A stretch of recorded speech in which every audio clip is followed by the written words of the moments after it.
Good Hello. morning, everyone, and welcome to everyone in the class, whether they are online or offline. I hope I'm audible and visible. And with this, we start today's session, today's lecture. Today's lecture is a continuation of what we were doing in the last class. And in the last class, we had introduced a concept of gravitational potential energy. We had also introduced the concept of gravitational field, and we had seen gravitational field is an area where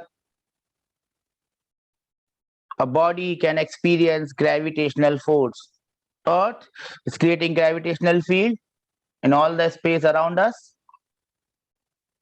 We can experience gravitational force because of gravitational field of Earth. This gravitational field also creates something that we call as gravitational potential. Because of this gravitational field, if you take any point, we can say that it has some potential. It has some potential. If I put a mass over there, that potential becomes gravitational potential energy. So everything comes because of the concept of gravitational field and gravitational force. Gravitational field creates gravitational force. Gravitational field creates gravitational potential. And if you have another body kept there, it gets converted into gravitational potential energy. Now we have seen quite a few things about gravitational potential energy. What we are going to do is we are going to note down everything that we know till now about gravitational potential energy point wise, so that will help you in understanding gravitational field if you want to revise it very quickly. I've always told you, while you are making notes, you always note down the points that are very important, mark them. The questions that we are doing, mark those questions, so that while you are revising, you can just look at those questions and you will be able to do your revision quickly. As I've always said, I'm not a very big fan of revisions. Revisions get us into a very bad state of mind, because I understand while you are going for your final exam, you will not have enough time for revision. But everyone wants to revise. So make your notes in such a way that while you are revising it, you can just go through your notes. During revision, there is not a good habit of reading it through a book, because in the book you might have a lot many things that may not be relevant. Good morning, Guru Prem. That may be not relevant, and it is not advisable from my point of view to revise through a book. It's always advisable to revise through your notes. Your notes are written in your language, and as soon as you see them, you will remember. You will have memories of what was happening in the class. Gravitational potential energy. What is the first point that we must remember about gravitational potential energy? Anyone? What is the first thing that you must remember? You have the mic, and I think it is working today as well. What is the first thing that you must remember about gravitational potential energy? Anyone? Anything that you want to say? What is the first thing that you must remember about gravitational potential energy? Whether it is gravitational potential energy, whether it is electrostatic potential energy, whether it is spring potential energy. What is the first point that must come to your mind when you think about gravitational potential energy or potential energy? Anyone? Gravitational field. Just speak loudly. It creates gravitational field. I can't hear you clearly. It creates gravitational field. Then someone speak louder. I think she's not able to speak louder probably. Bol beta. Try. I'm not able to hear her. Sir, can you hear? Your sound is very less. I don't know whether my sound is very less. So what I'll do, I'll increase it. Okay. Now speak. Now speak. Are you audible? Yes. Now you're audible. Speak. I increase my levels of sound. Yes, tell me now. Sir, Yes. it creates gravitational field, sir. Gravitational potential energy creates gravitational field.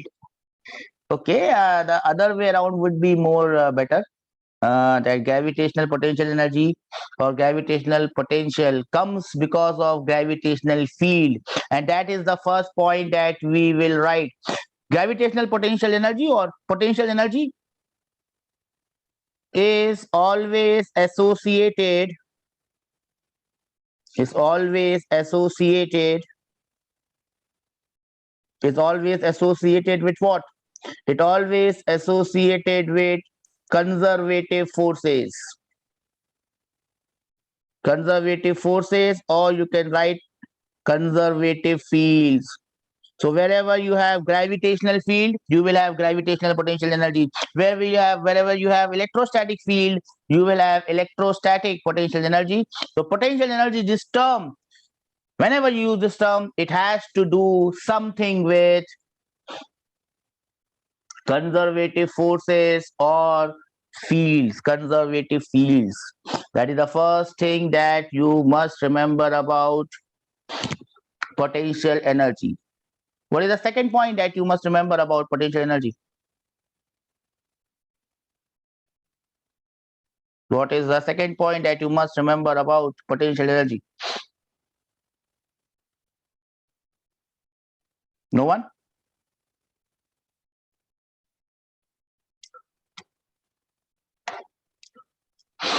The second point that you must remember about potential energy is absolute value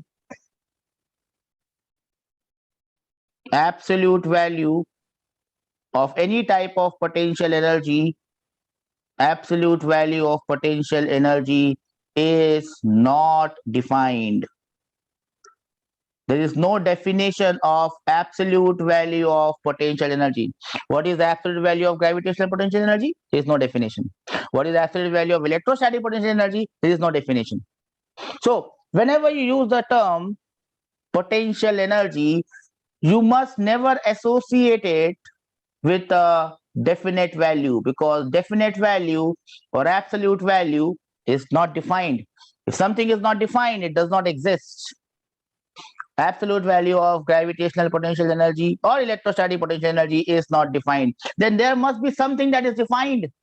What will be that thing that is defined? What is that thing that is defined? Absolute value is not defined. Then what is defined? And we'll see the definition today, but we'll do the definition at the last rather than doing it at the first, because I have realized that if I give you a definition in the beginning, difficult to understand it. Sometimes becomes difficult to understand it, and it might look very difficult as well. If absolute value of gravitational potential energy is not defined, then what is defined? What is defined? Only the change or difference in potential energy is defined. So the definition only exists for change in energy. How much the energy has changed. The definition only exists for change in energy. That is the only thing that is defined. Now, you must remember, and I must tell you that there is a subtle difference between change and difference in the way that is used in the class in physics, or I am going to use it. Did I tell you the difference between change and difference? Yes or no? What do I call change in energy, and what do I call difference in energies? Change in energy, difference in energy. There's a subtle difference here. What is the difference? Suppose I am going from a point A to a point B. Now I can follow any path. I can go from here to here in path number 1, or I can go from here to here in path number 2. Now, if there is a conservative force, if there is a conservative field, the work done in going from A to B in path 1 or path 2 will be same. We know that Work done in a gravitational field or work done by a gravitational force does not depend on path. So if I'm going from A to B in any path, the work done is going to be same. Now, here my point A, since I'm going from point A to point B, my point A becomes my initial point. It's very simple. Physics is very simple. It uses English terms and it means the same thing. My point A is my initial point and my point B is my final point. So this is initial point, this is final point. If I'm going from B to A, the things will reverse. B will become initial point and A will become final point. It's very simple.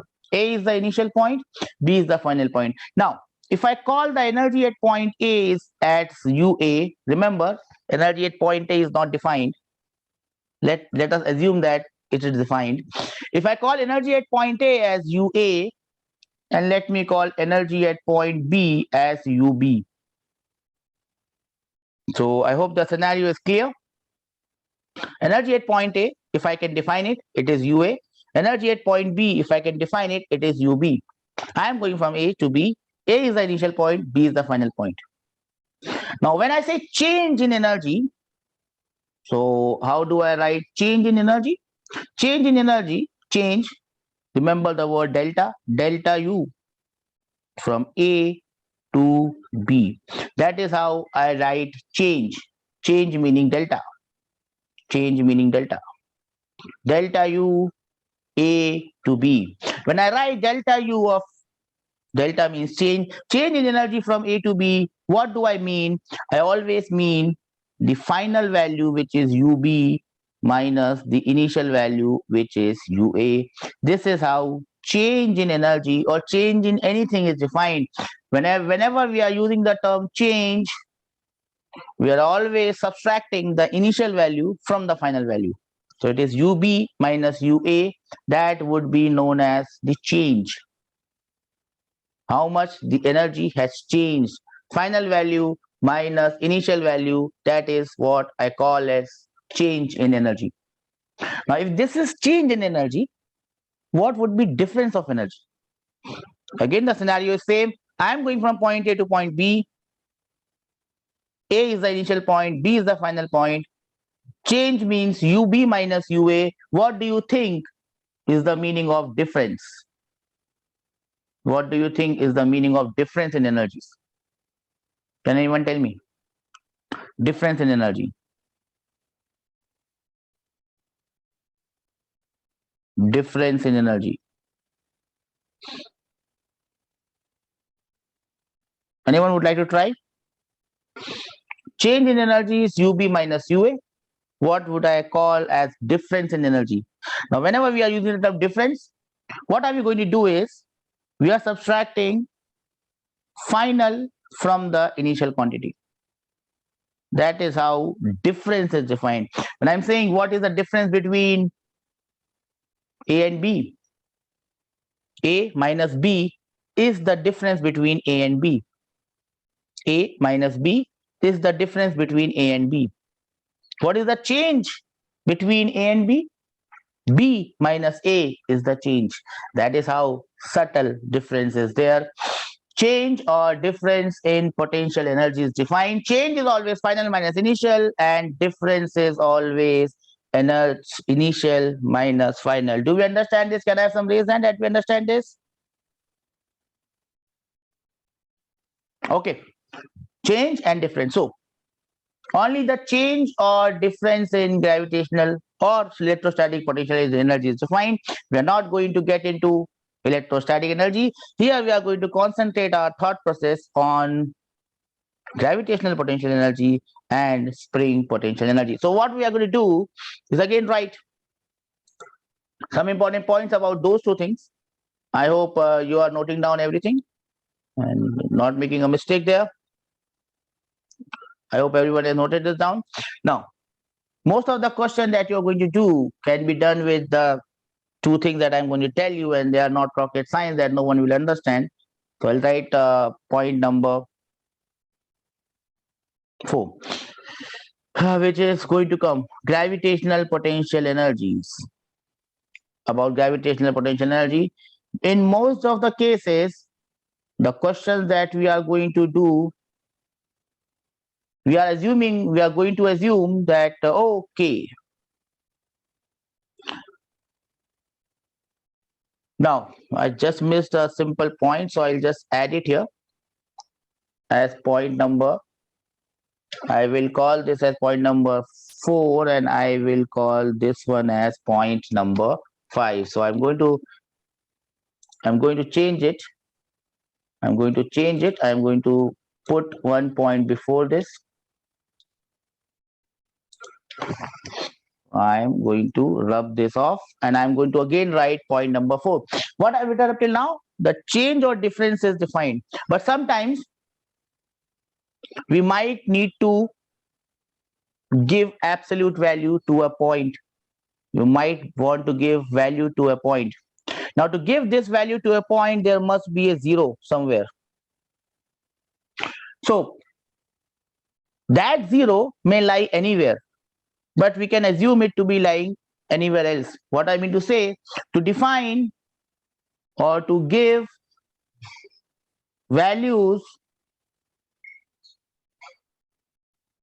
to potential energy, a point must be taken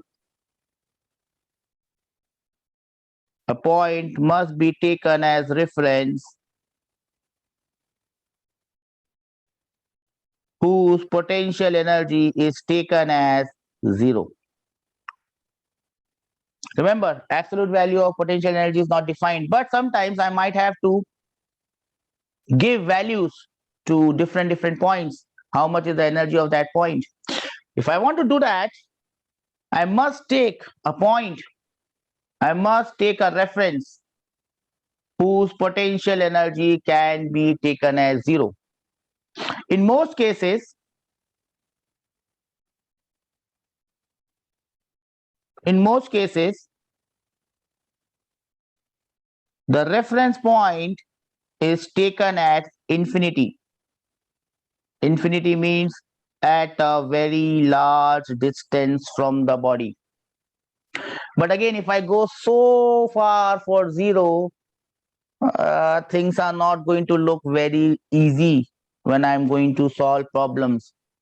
For example, most of the problems that we are going to solve in this chapter will be of body falling on Earth, body moving on Earth. Now, if I take gravitational energy of Earth at infinity is 0, that is too far a point to make some sense here. So obviously, at infinity, the gravitational energy is definitely 0. We know that. But we don't have to go to infinity.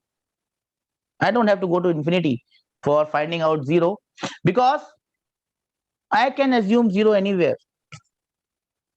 So where are we going to assume 0 for gravitational potential energy? Anyone having any idea? I don't have to go to infinity. Infinity is too far.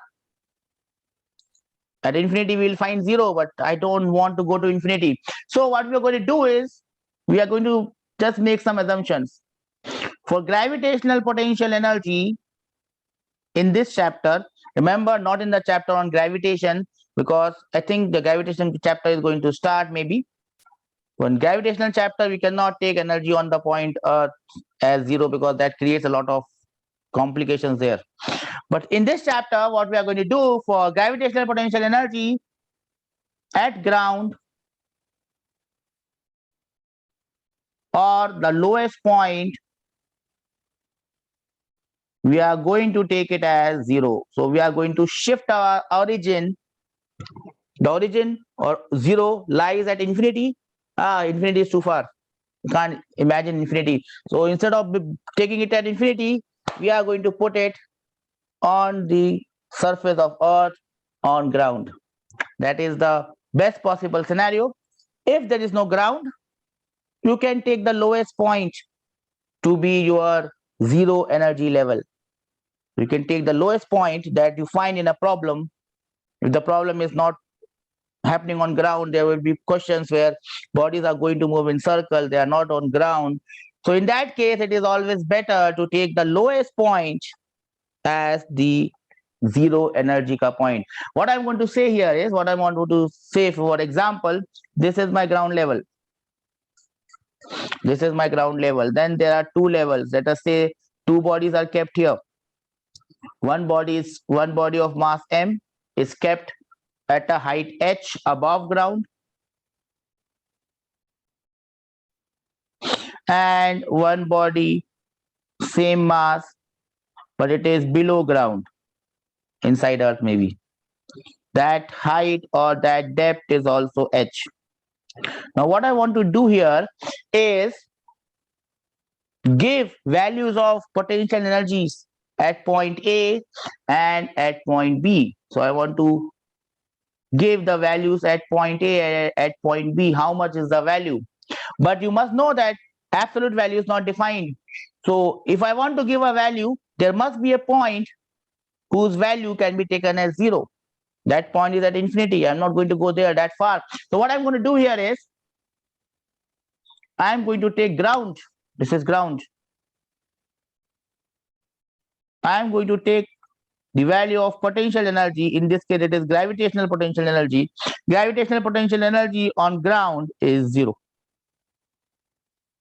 That is the assumption that we are going to take for most of the problems that we are going to do.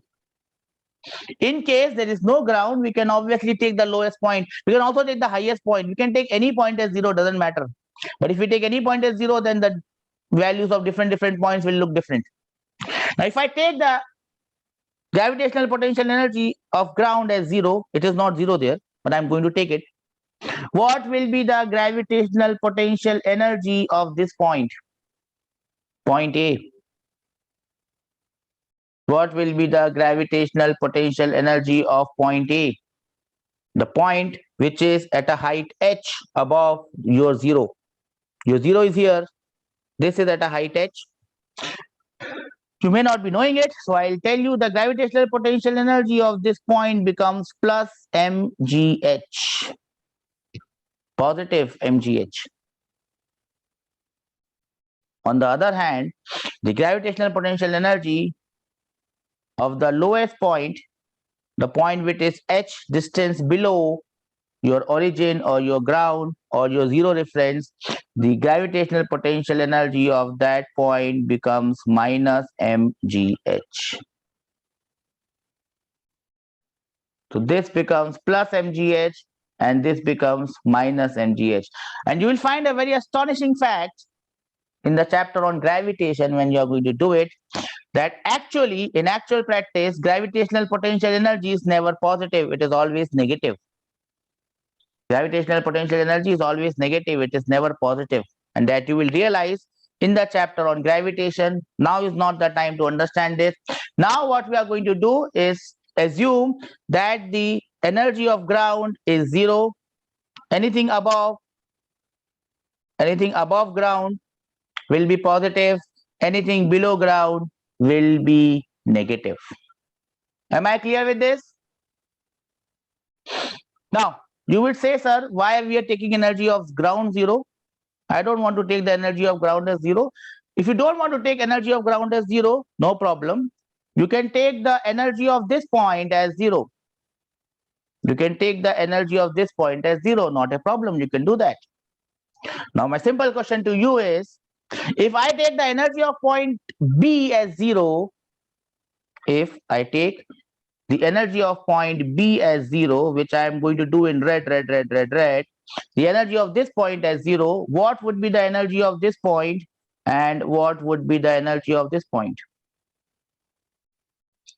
If I take the energy of point B as 0, instead of ground, I take the energy of point B as 0, what will be the energy of ground and what will be the energy of the highest point, which is point A? Anyone is going to tell me? Is anyone going to tell me that?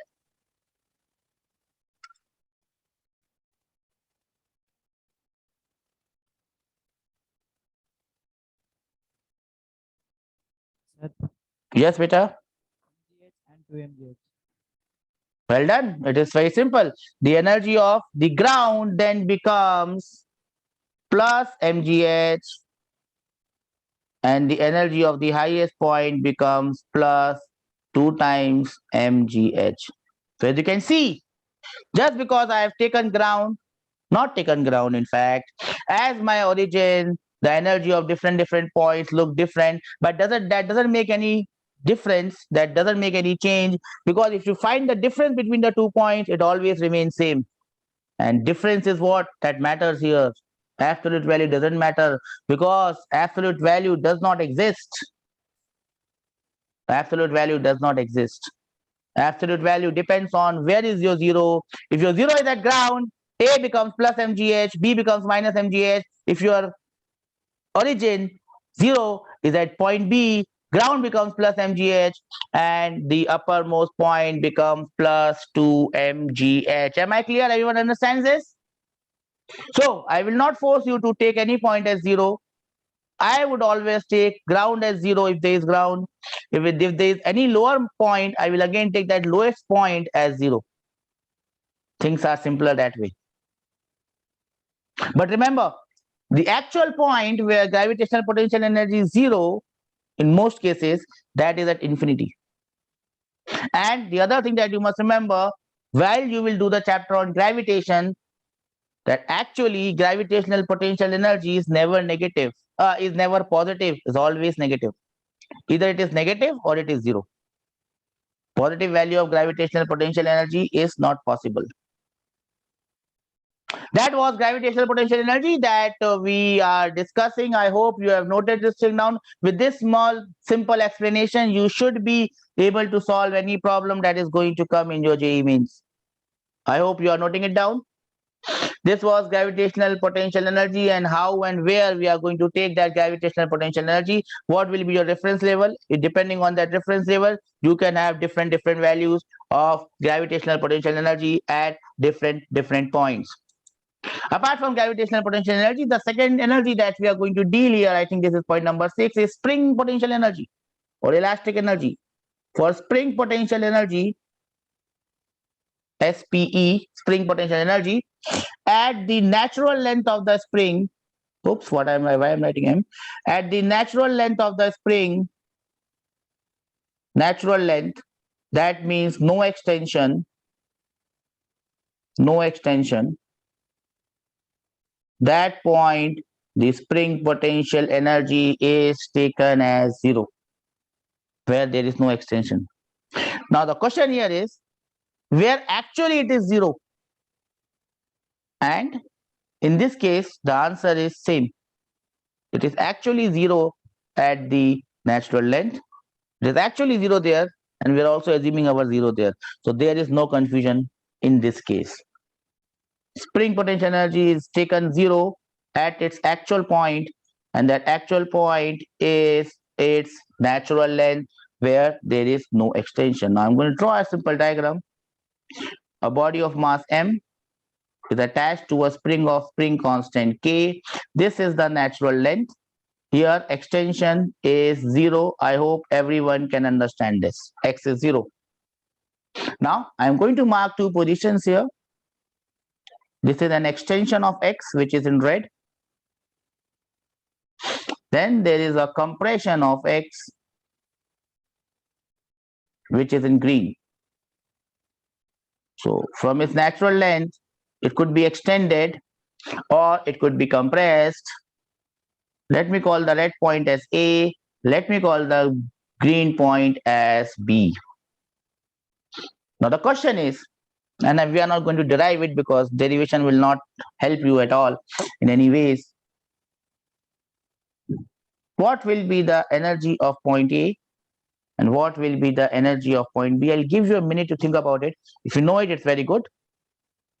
You can also note down till that time. I'll give you a minute. Tell me what is the energy at point A and what is the energy at point B.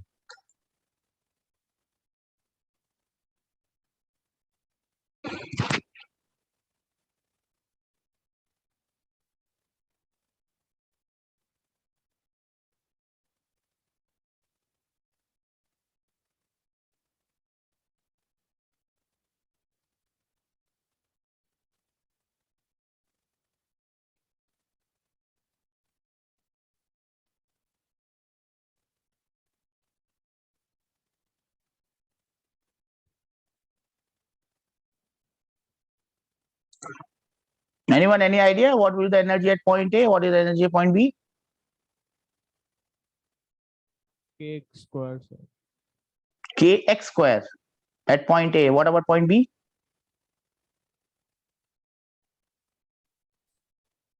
Okay, I know that you might not know it, so I'll just give you the values.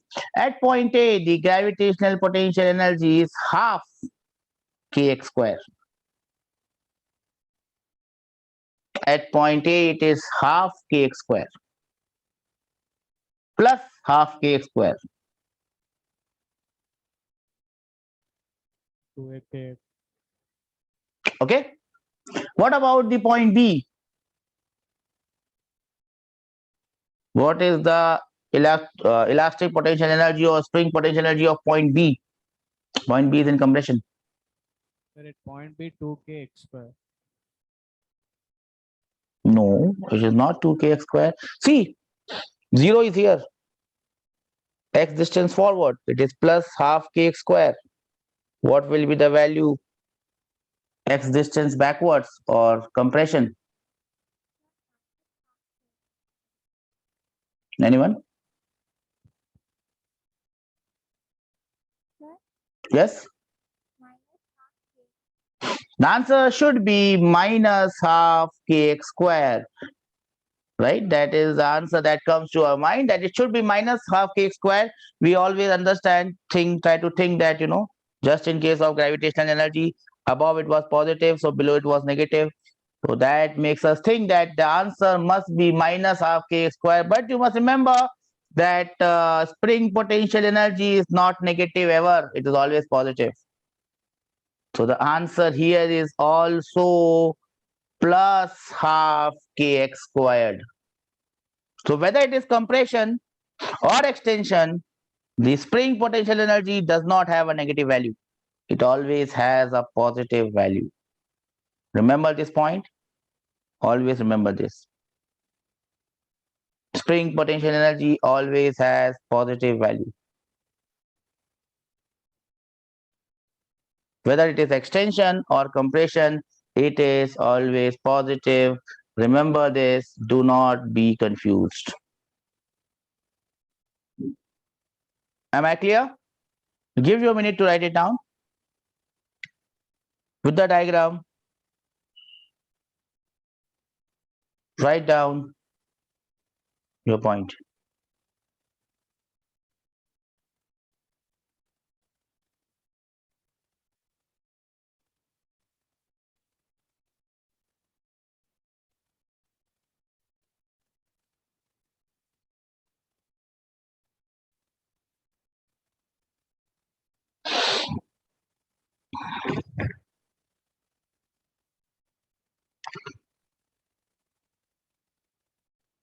Anyone having any doubt can raise it now. If you can remember these 6 points, I think you can do most of the question that will ever come. The simple question based on simple concepts. Nothing so tough or difficult about these problems that are going to come.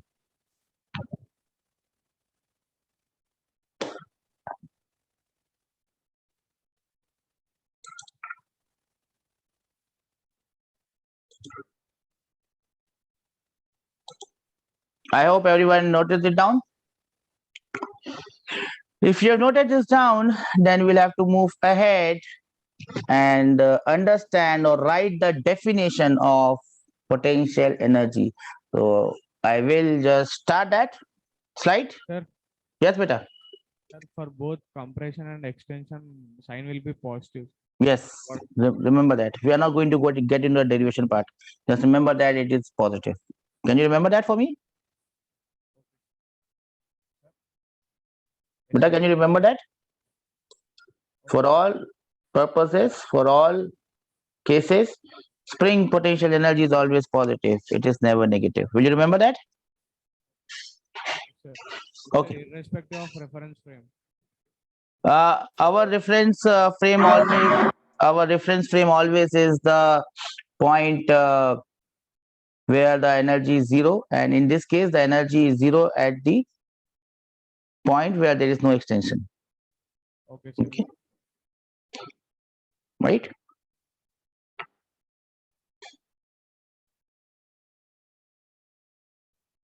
Chalo. Now, since we have understood gravitational potential energy, there are some notes that you must write about them. I will just tell you what to write and then you will follow. The heading was potential energy. The heading has already been there with you. You don't need to write it. Potential energy is defined only for conservative forces. This is point number one. We have already written it. You may not write it. It's already written. In the space occupied by conservative forces, every point is associated with a certain energy, which is called energy of position or potential energy. We have also seen the definition. Potential energy is the energy acquired by a body by virtue of its position. Same point here. Potential energy are of different types: elastic, spring energy, electrostatic, and gravitation. Point already discussed. The only point that you need to note from here in this discussion is what is the definition. Right now, we're not doing the definition. Remember, the only thing that is defined is change, and hence the definition only exists for change.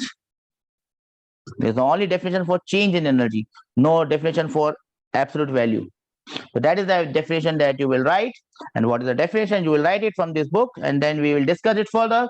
The change in gravitational or any potential energy between any 2 points. Whenever I say change, it is always final, final minus initial. So the body is going from point 1 to point 2 in any different path.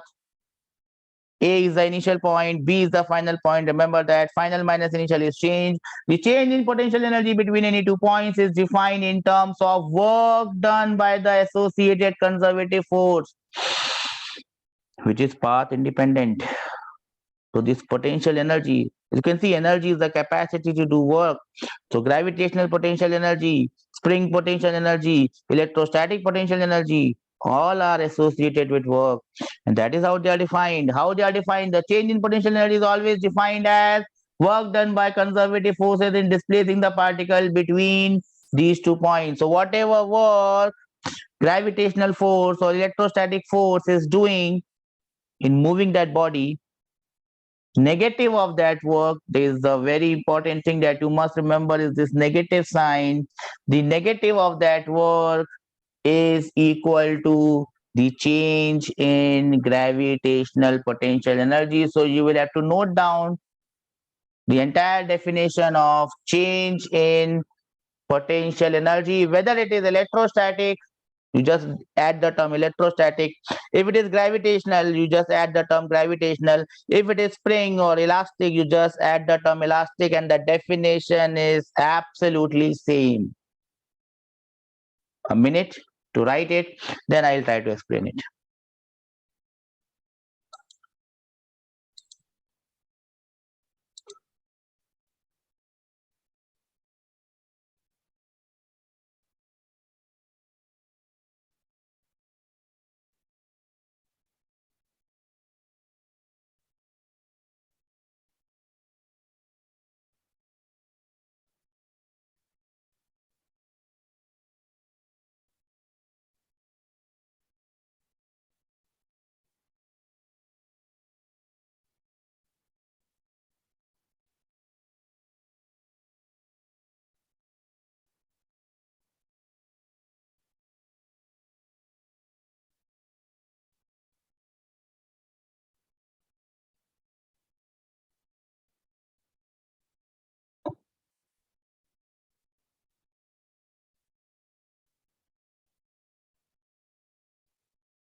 I hope everyone is writing the definition.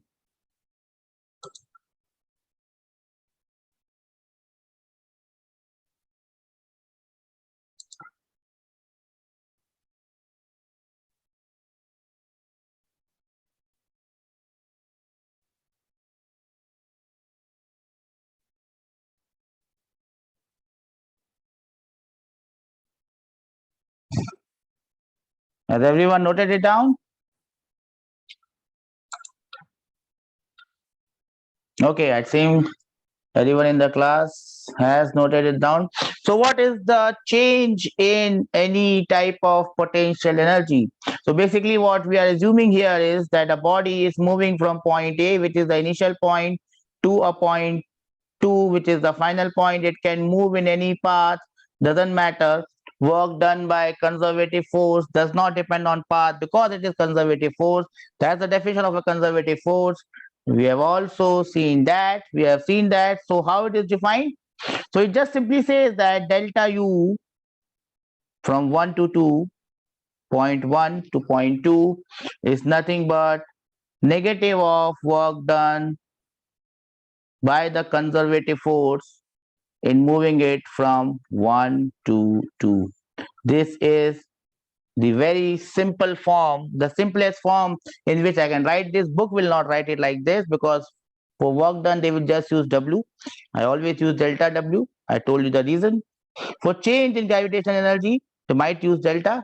So delta U from 1 to 2 is negative of work done by the conservative force in moving the object from point 1 to point 2. Now this work done can be simply written as integral of F dot dr, that is the definition of work done from point R1 to point R2, and you just put a negative sign.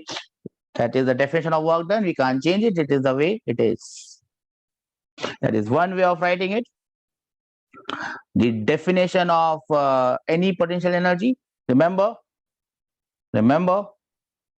only the difference is defined. Not only the change is defined, nothing else. Now this thing can be written in a different way. I can write it. Remember, point A is my initial point, and point 2 is my final point. So I can also write it like this. Change is always U2 minus U1 will be equal to negative of work done by the conservative force in moving it from point 1 to point 2. So the second way is the same way, just written in more elaborate form.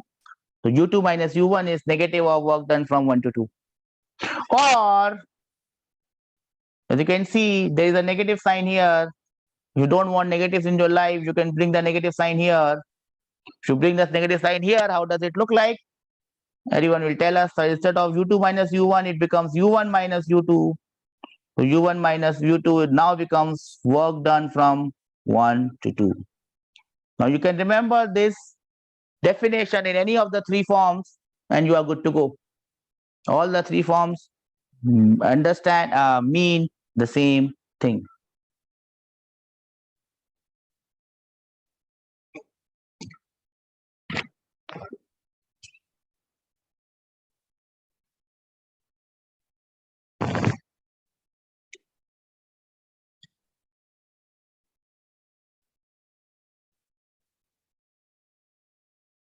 I hope you have understood this, beta. Simple definition. This is just for your academic purpose, but yeah, we'll be needing this in solving problems. If you can remember this, it will be a very good thing. If you can remember it in terms of U2 minus U1, you remember it in terms of U2 minus U1. I always remember it in the third form. So I'll tell you my way of remembering it. I always remember it in the third form. This is the form that looks easiest to me. U1 minus U2 is work done from 1 to 2. No negatives. I don't like negatives in my life. So U1 minus U2, that's my way of thinking. My blood group is also positive. Be positive. So always remain positive. I don't use negatives. So I don't use the negative wala term. So I take it as U1 minus U2 is work done from 1 to 2. That is the way I remember it. The green way.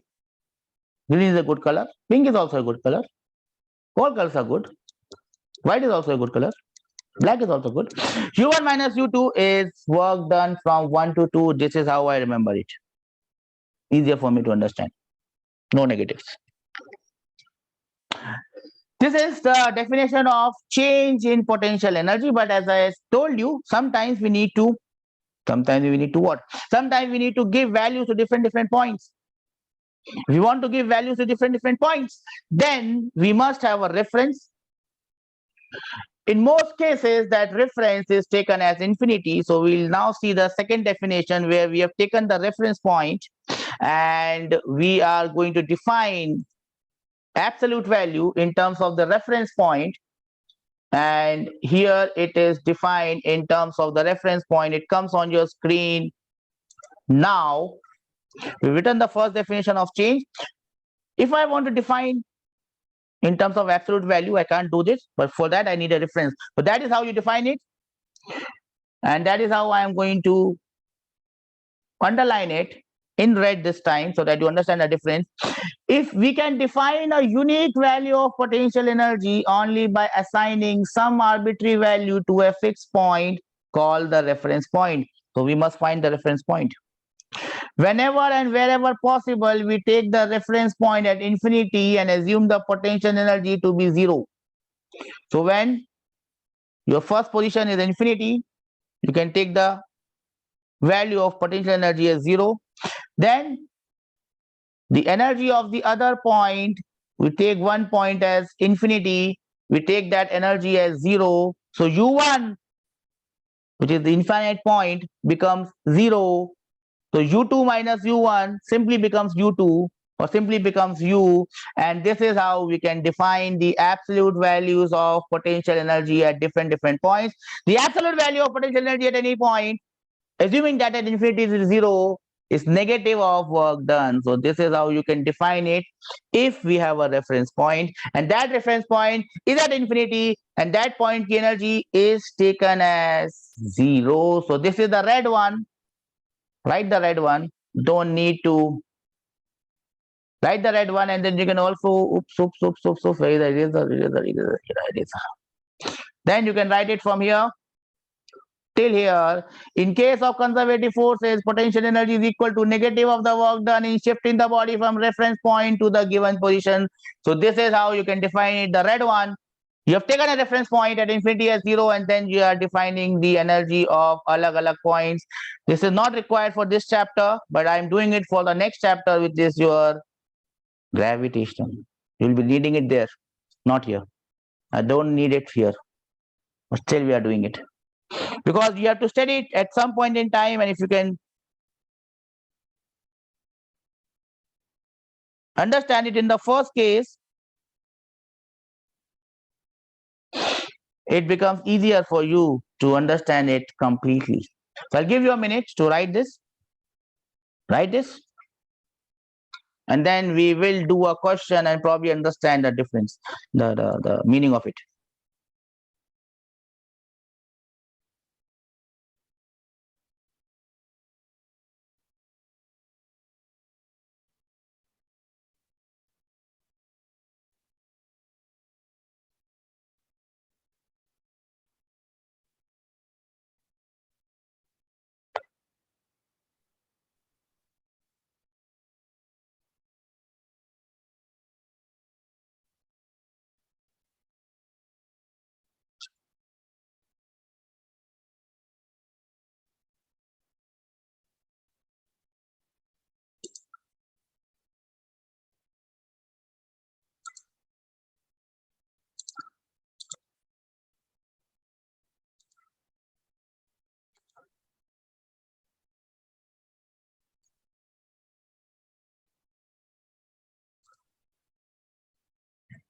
I hope everyone is noting it down.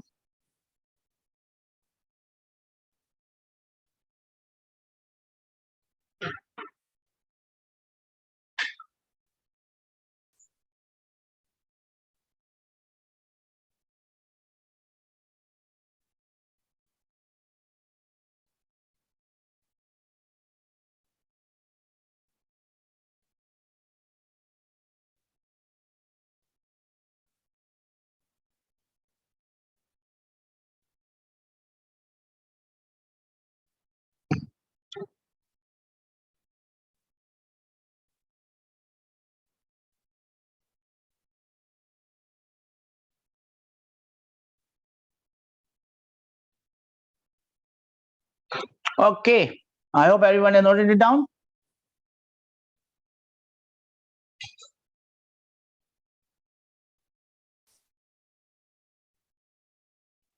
If you noted this down, here comes a small pretty question that is going to help us in understand how they are related and how it comes all together. So I have a block of mass m, simplest possible question, place at a height h. That point I have called A, then the point on ground is called B. What I'm going to do is I'm going to drop this. We've done this question so many times. I'll drop this block. It will obviously fall on ground. The question is not with how much velocity it falls. That is a different question. We'll do it again. Don't worry. Right now, we are concentrating on two questions, number one and number two. Number one is what is the work done by gravity? G standing for gravity from A to B. A is the initial position, B is the final position. What is the work done by gravity in moving it from A to B? Second question in green, no, not in green, in blue is what is the change in the energy from A to B? Two simple questions with two simple answers waiting for your answers. Two simple questions, two simple answers. What is the work done by gravity in moving it from A to B? What is the change in gravitational potential energy when the block moves from A to B? 1 minute.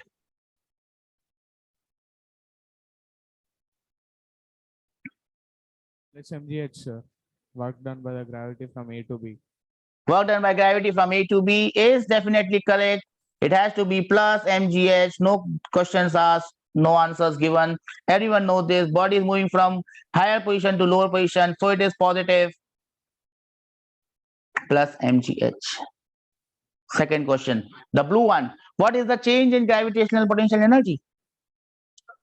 So for that matter, what we got to do, assign value. So what I'll do is I'll assume that the potential energy at this point is 0.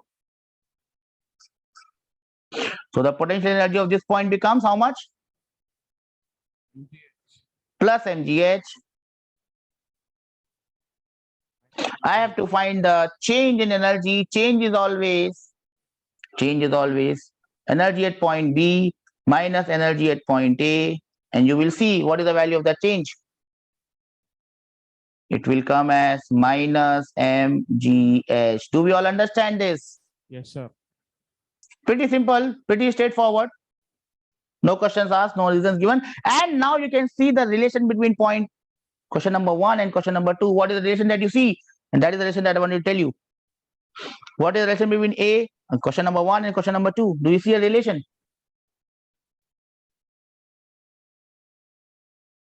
Do you see the relation between question number 1 and question number 2? The relation is very simple. The change in energy when the body moves from point A to point B In work done. is negative of the work done in moving it from A to B. That was the definition of change in gravitational potential energy, and that is exactly what we have found out when we have done it correctly. Do we understand this? Can I have some raise hand that we understand this? Pakka everyone, well done. Chalo. We have done one question on gravitational potential energy. I think it is pretty evident. We'll do one more question on spring potential energy and we will wind off our class. So do it fast because I think we only have 2 minutes left. 2 minutes is more than enough to solve this question. So I'm going to do it fast. Dun. This is the block of mass m, spring of spring constant k. This is the natural length at this point. Now what I'm going to do is displace it from here to here. As you can see, it is an extension of x at point A. This is, let us say, point B. That was the initial position. Point B, the natural length is the initial position. Point A is the final position. I just changed the number so that you just understand that A and B doesn't matter. What matters is what is the initial and what is the final. Again, two questions will be coming to you.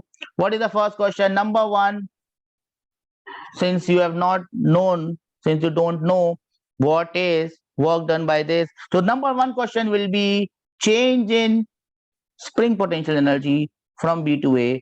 So that is the first question that you will solve. Once you get the value of that, then you should be able to tell me what is the work done from B to A by the spring on the block. Spring is the force, block is the body.